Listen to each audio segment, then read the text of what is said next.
On November 13, 2025, the House Oversight Committee released a trove of documents from the estate of the late financier and convicted sex offender, Jeffrey Epstein, reigniting a national conversation that has long simmered beneath the surface of American politics.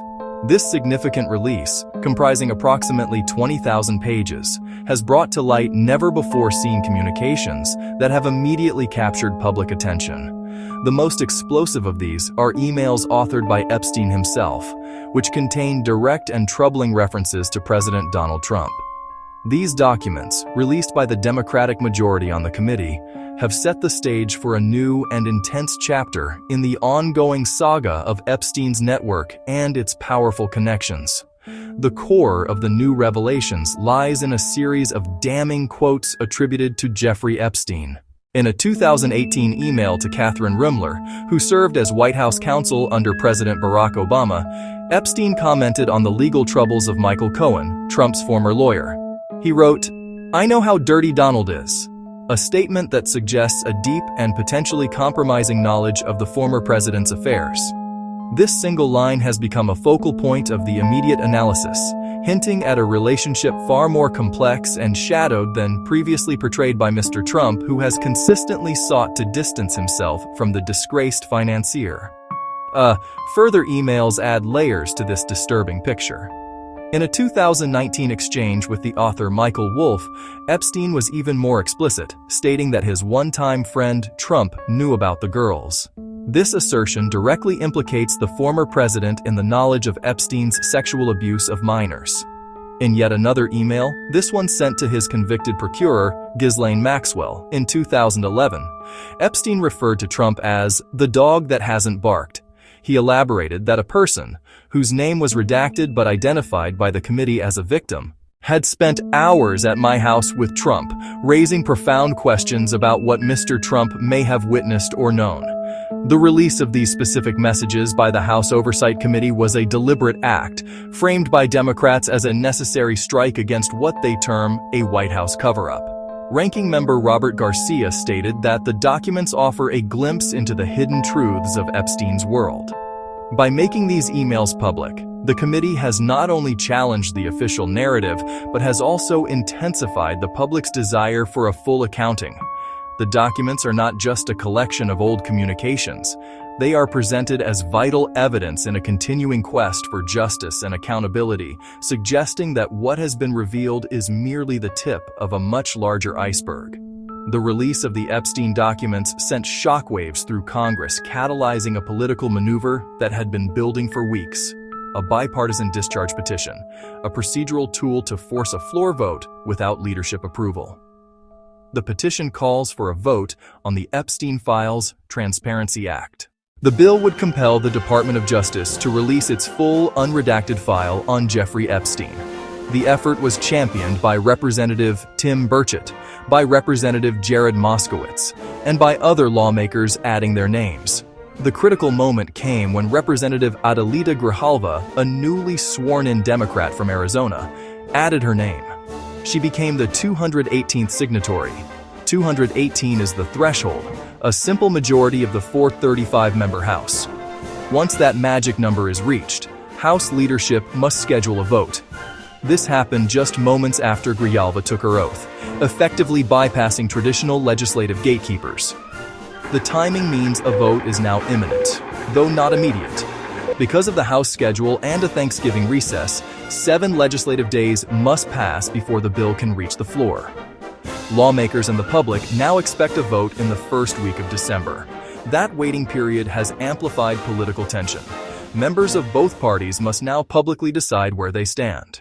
The records could have far-reaching, unpredictable consequences for powerful figures. The petition's success shows growing pressure from the public and a determined faction of lawmakers. It highlights a fissure within the Republican Party. Representative Lauren Boebert, Representative Nancy Mace, and Democrats joining the call for transparency. That dynamic creates discomfort for their party's leader, Donald Trump. The impending vote will be a crucial test of Congress's willingness to pursue accountability. The reaction from the Trump administration to the release of the Epstein emails was swift. The reaction was coordinated and defiant.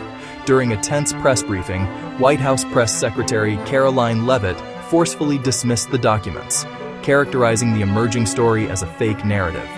She argued the emails prove absolutely nothing other than the fact that President Trump did nothing wrong. Leavitt attempted to position the administration as a champion of openness.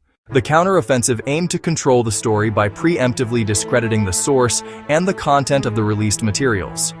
President Trump himself weighed in, directly attacking the authenticity of the evidence.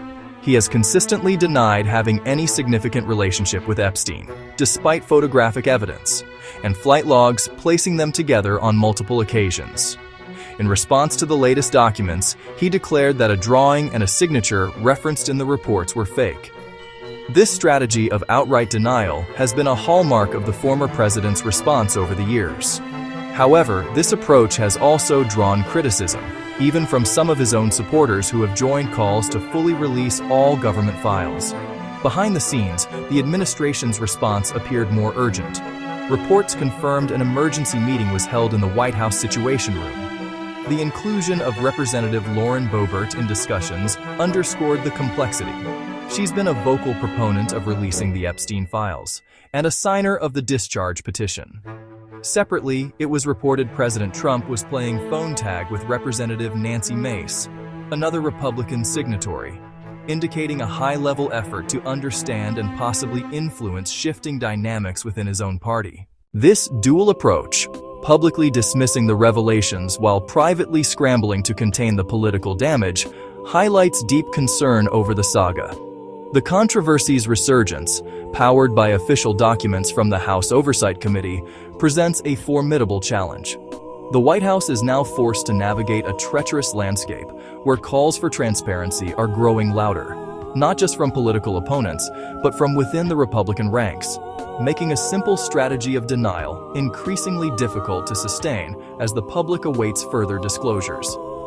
In the wake of the document release, the most powerful and poignant responses came from the survivors of Jeffrey Epstein's vast sex trafficking ring. Their voices cut through the political maneuvering, refocusing the conversation on justice and accountability. Annie Farmer, a prominent accuser who has testified about her experiences, issued a compelling statement calling for comprehensive action. She argued that the incremental release of information is insufficient. Survivors deserve more than a trickle of information, which often leaves the public with more questions than answers. Her plea underscored the deep frustration felt by those who were directly harmed. Farmer and other advocates are championing the passage of the Epstein Files Transparency Act. As the dust settles from the initial shock of the document release, the path forward is becoming clearer, though it remains fraught with political and legal obstacles. The most immediate and significant event on the horizon is the House vote on the Epstein Files Transparency Act, now expected in early December. This vote will be a landmark moment, forcing every member of Congress to take a public stand on whether the American people deserve to see the government's complete file on Jeffrey Epstein. A successful vote would compel the Department of Justice to release a vast archive of information, potentially including unredacted names, witness testimonies, internal investigative records. The implications of such a release are immense. It could expose powerful individuals who participated and facilitated, knew about Epstein's sex trafficking operation, potentially triggering new criminal investigations and civil lawsuits. For politicians and public figures whose names might appear in the files, the consequences could be career-ending. Or whether the demand for truth can, in the end, prevail.